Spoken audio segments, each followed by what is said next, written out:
जहां तक बात है आज की समरी की, तो इसका नाम है बिकमिंग, जिसे लिखा है मिशेल ओबामा ने। तो आइए हम इस समरी के बारे में जानते हैं। मिशेल ओबामा दुनिया के सबसे इन्फ्लुएंशियल लोगों में से एक मानी जाती है। वो एक लॉयर है और यूनाइटेड स्टेट्स ऑफ अमेरिका की फर्स्ट लेडी रह चुकी है। उन्होंने एक पत्नी, माँ और फर्स्ट लेडी होने के रोल को बैलेंस करना कैसे सीखा, उन्होंने यूनाइटेड स्टेट्स ऑफ अमेरिका की फर्स्ट लेडी के रूप में क्या क्या योगदान दिए, इस समरी में आप मिशेल ओबामा के बचपन से लेकर उनके पति की प्रेसिडेंसी खत्म होने तक के सफर के बारे में जानेंगे। आप जानेंगे कि कैसे उन्होंने अपनी पहचान को बनाए रखने की कोशिश करते हुए नस्लवाद, सेक्सिज्म, मां होने की जिम्मेदारी और पॉलिटिक्स का सामना किया। तो आइए शुरू करते हैं इस जर्नी को। सबसे पहले बात करते हैं बचपन की। मिशेल ओबामा 1960 यानी कि 1960 के आखिर में शिकागो में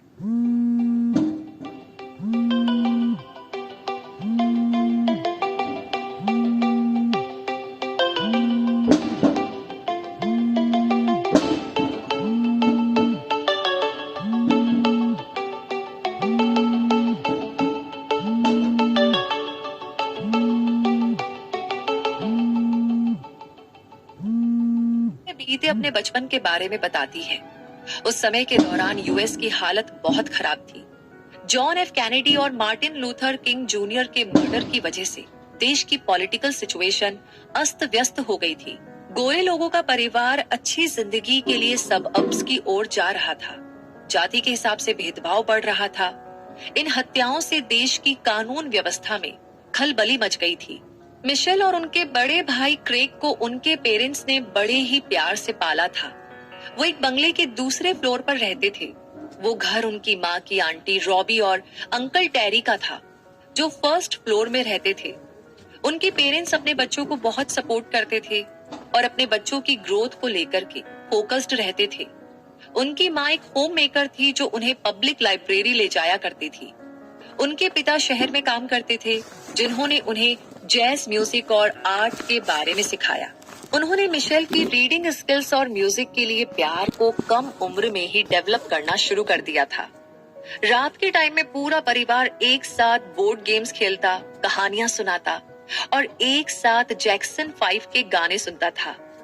मिशेल के घर का जिंदा दिल माहौल आंटी रॉबी और अंकल टेरी के घर से बिल्कुल उल्टा था, जो डल और फीका माहौल था। आंटी रॉबी थोड़ी सख्त थी और वो अपने घर में पियानो सिखाती थी। वहीं अंकल टेरी एक रिटायर्ड पॉटर थे, जो शांत स्वभाव के थे। क्रेग ने अपना पियानो लेसन आंटी रॉबी के साथ शुरू किया। आंटी रॉबी के सिखाने की और उनका पॉजिटिव रिस्पांस देख करके मिशेल ने भी पियानो सीखने का फैसला किया जब वो सिर्फ 4 साल की थी। उनका मानना था कि उनका म्यूजिक का पैशन उनके परिवार से मिला, खासतौर पर उनके ग्रैंडफादर साउथ साइड, जो जैज म्यूजिक को बहुत पसंद करते थे। उनके पहले पियानो क्लास में आंटी रॉबी ने उन्हें बहुत डांटा और उन्हें मिडिल सी की पर उंगली रखने को कहा। मिशेल ने पुराने पियानो के मिडिल सी की में एक स्लाइड चिप को नोटिस किया और इसने मिशेल को उस स्किल को मास्टर करने में हेल्प की। उन्होंने अलग से वर्कबुक भी पढ़ी थी। मिशेल के इतनी जल्दी सीखने से आंटी रॉबी नाराज हो गई। वो दोनों अक्सर बहस करते, जिसमें मिशेल एक लॉयर की तरह बिहेव करती। जल्दी ही मिशेल, क्रेग और बाकी स्टूडेंट्स को अपने टैलेंट को स्टेज पर दिखाने का मौका मिला, जिसे आंटी रॉबी ने रूजवेल्ट यूनिवर्सिटी में ऑर्गेनाइज किया था। जब स्टेज पर जाने की पारी मिशेल की थी, तब वो जिंदगी में पहली बार नया पियानो देखकर चौंक गई। आंटी रॉबी ने शांति से अपनी उंगली मिडिल सी की पर रखी, क्योंकि उन्हें पियानो की कीज में कोई चिप नहीं दिख रही थी। उसके बाद मिशेल ने बखूबी गाना बजाया। इस चैप्टर में मिशेल ने अपने बचपन के उन एक्सपीरियंस के बारे में बताया जिसने उन्हें दुनिया की प्रॉब्लम्स और हकीकत को समझाया था। उनके ग्रैंडफादर द्वारा बताई गई जाति के कारण भेदभाव की कहानियां और महंगे पियानो को देखना मिशेल को एहसास कराया कि दुनिया में हर चीज फेयर और बैलेंस्ड नहीं है। इस जर्नी में आगे अगला चैप्टर है एजुकेशन के बारे में। क्रेग एक ऐसे स्कूल में ट्रांसफर हो गए जहां ज्यादातर गोरे स्टूडेंट्स थे। उन्हें बास्केटबॉल टीम ज्वाइन करने के लिए चुना गया। मिशेल ने Whitney am young high school नाम की नई स्कूल ज्वाइन की। उस स्कूल में 80% स्टूडेंट्स ब्लैक थे। क्रेग पहले उसी स्कूल में पढ़ा करते थे। मिशेल के लिए यहाँ कॉन्फिडेंस डेवलप करना काफी आसान था, क्योंकि लोग क्रैग के जरिए उन्हें पहले से जानते थे। लेकिन मिशेल को नए स्कूल में अपनी खुद की पहचान बनानी थी। उन्होंने अच्छे ग्रेड्स लाने के लिए पढ़ाई में बहुत मेहनत की। मिशेल क्रैग की ही तरह प्रिंसटन यूनिवर्सिटी गई। उन्होंने नोटिस किया कि कैसे उस यूनिवर्सिटी के ज्यादातर स्टूडेंट्स गोरे थे और लड़के थे। मिशेल वहां रेसिज्म यानी जाति की वजह से भेदभाव का शिकार हुई। उनकी गोरी रूममेट की माँ को जब ये पता चला कि उसके रूम में मिशेल एक ब्लैक लड़की के साथ है, तो उन्होंने उसका रूम बदलवा दिया। उनकी नई रूममेट सुजैन फ्रेंडली थी, लेकिन ऑर्गेनाइज्ड नहीं थी। उसके जरिए मिशेल ने सीखा कि चीजों को पकड़कर रखने से कुछ नहीं होता, इसलिए उन्हें छोड़कर आगे बढ़ते रहना चाहिए। वो थर्ड वर्ल्ड सेंटर के डायरेक्टर जेनी ब्रसवेल के असिस्टेंट बन गई। उनकी मेंटरशिप में मिशेल ने यूनिवर्सिटी के ब्लैक स्टाफ के बच्चों के लिए आफ्टर स्कूल प्रोग्राम शुरू किया। इस जॉब में उन्हें कुछ पाने का एहसास दिया और उन्हें हटकर सोचने पर मजबूर किया। मिशेल अक्सर अपने पेरेंट्स से फोन पर बात करती थी। एक दिन वो क्रैग के बास्केटबॉल गेम के दौरान उन्हें सपोर्ट करने के लिए प्रिंसटन गई। मिशेल ये देखकर चौंक गई कि उनके पिता की हेल्थ और भी ज्यादा खराब हो गई थी। अब उन्हें चलने के लिए व्हील चेयर की जरूरत थी। मिशेल पढ़ाई में अच्छा परफॉर्म कर रही थी। वो खुद को लेकर और अपनी पहचान को लेकर के और ज्यादा कॉन्फिडेंट हो गई थी। उन्होंने अपने इंट्रोडक्शन में शिकागो साउथ साइड को जोड़ लिया, क्योंकि वो लोगों को बताना चाहती थी कि साउथ साइड के सभी लोग किसी बदनाम गैंग का हिस्सा नहीं होते।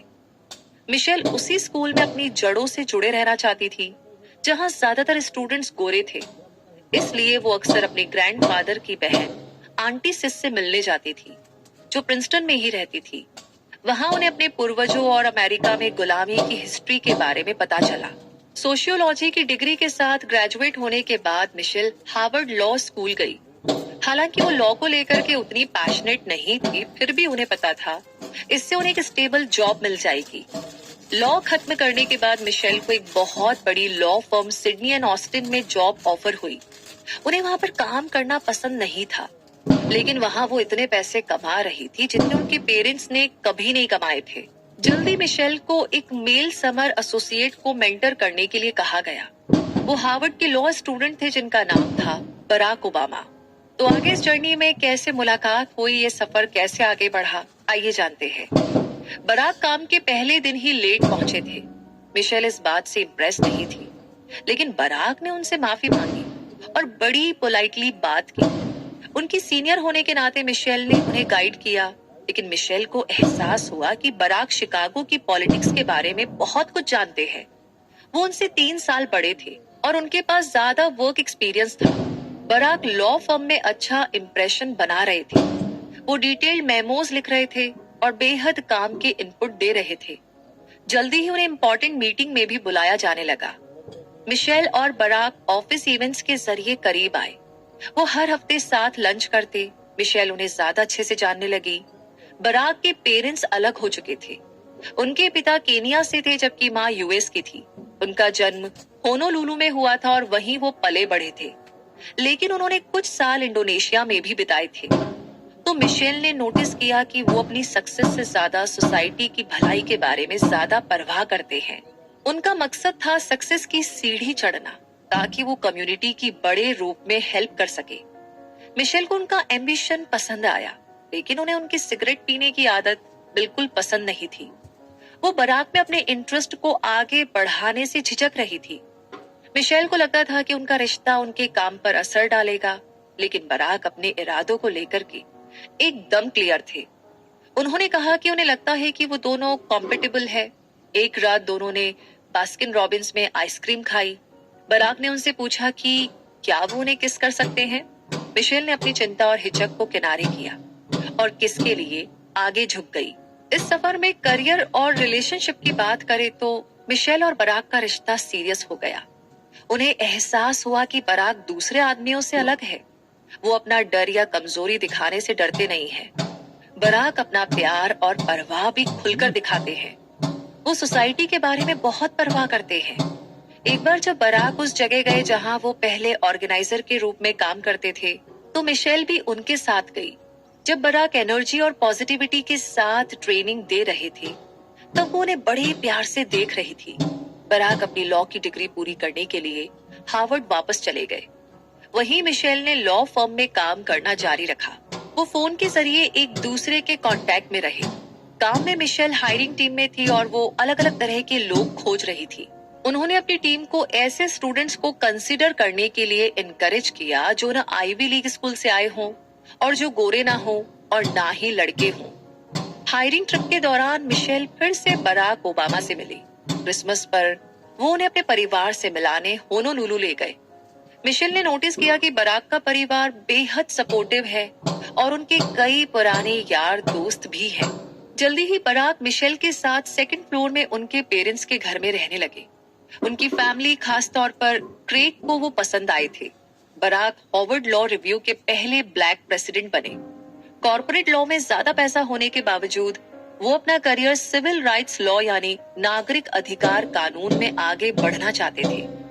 बराक अपना लॉ का करियर एंजॉय कर रहे थे, लेकिन मिशेल को एहसास हुआ कि वो अपने करियर को एंजॉय नहीं कर रही है। शादी को लेकर भी उन दोनों की राय अलग थी। जहां मिशेल के लिए शादी दो जिंदगियों का एक होना था, वहीं बराक के लिए शादी का मतलब दो जिंदगियों का साथ साथ आगे बढ़ना था। मिशेल के पिता की हालत और खराब हो रही थी, लेकिन वो डॉक्टर के पास जाने से बच रहे थे। जल्दी ही उन्हें हड़बड़ी में हॉस्पिटल लेकर जाना पड़ा, जहां मिशेल ने उनके साथ यादगार समय बिताया। अगले दिन वो गुजर गए। उनके पिता की मौत ने उन्हें एहसास दिलाया कि जिंदगी ऐसी चीजों में समय बर्बाद करने के लिए बहुत छोटी है। जो करना उन्हें पसंद नहीं है, तो उन्होंने अपना करियर चेंज करने का डिसीजन लिया। वो वैलेरी जेरेट को जानती थी, जो शिकागो की मेयर के स्टाफ की चीफ थी। वैलेरी ने उन्हें सिटी हॉल में काम ऑफर किया, जिसे मिशेल ने एक्सेप्ट कर लिया। बराक ने पहली ही कोशिश में बार एग्जाम पास कर लिया था। मिशेल को इसके लिए 2 बार कोशिश करनी पड़ी थी। इसे सेलिब्रेट करने के लिए वो एक अच्छे रेस्टोरेंट में गए। जब वो खा रहे थे तो बराक ने शादी का टॉपिक उठाया। बराक ने कहा कि वो शादी के आइडिया के खिलाफ है। इससे मिशेल का दिल टूट गया। लेकिन तभी वेटर डिजर्ट लेकर आया। जब वेटर ने कवर हटाया तो मिशेल ने उसके नीचे अंगूठी का बॉक्स देखा। हुआ ये था कि बराक उन्हें उनके साथ शादी को लेकर हुई बहस के लिए चिढ़ा रहे थे। बराक ने घुटने पर बैठकर उन्हें प्रपोज किया और मिशेल ने हाँ कर दी।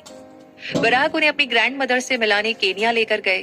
हालांकि मिशेल को नए कल्चर में अलग सा महसूस हुआ, लेकिन उन्हें उनकी फैमिली बहुत पसंद आई। शादी के बाद का सफर कैसा रहा, आइए जानते हैं। मिशेल सिटी हॉल में अपनी 2 फीमेल कोवर्कर्स को घर और करियर के बीच में तालमेल बैठाते देखकर इंस्पायर हुई।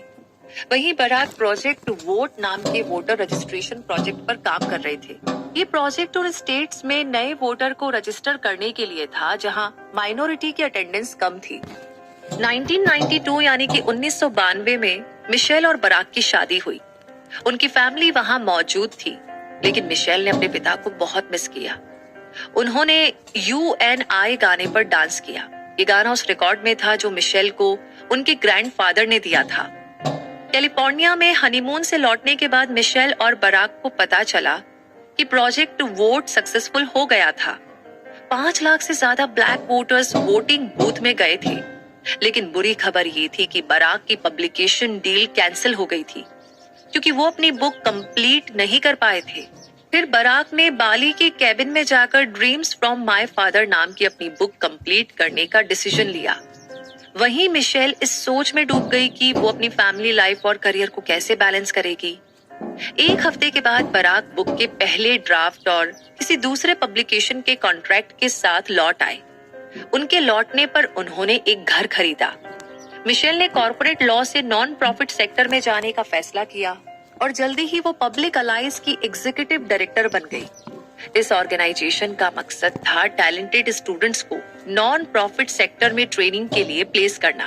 तो 3 साल की कड़ी मेहनत के बाद ये ऑर्गेनाइजेशन फाइनेंशियली स्टेबल बन गई। मिशेल अलग अलग बैकग्राउंड से आए स्टूडेंट्स को प्रोफेशनल एक्सपीरियंस देने में कामयाब रही। पब्लिक अलाइज के साथ कई साल काम करने के बाद मिशेल को शिकागो यूनिवर्सिटी से जॉब ऑफर हुआ।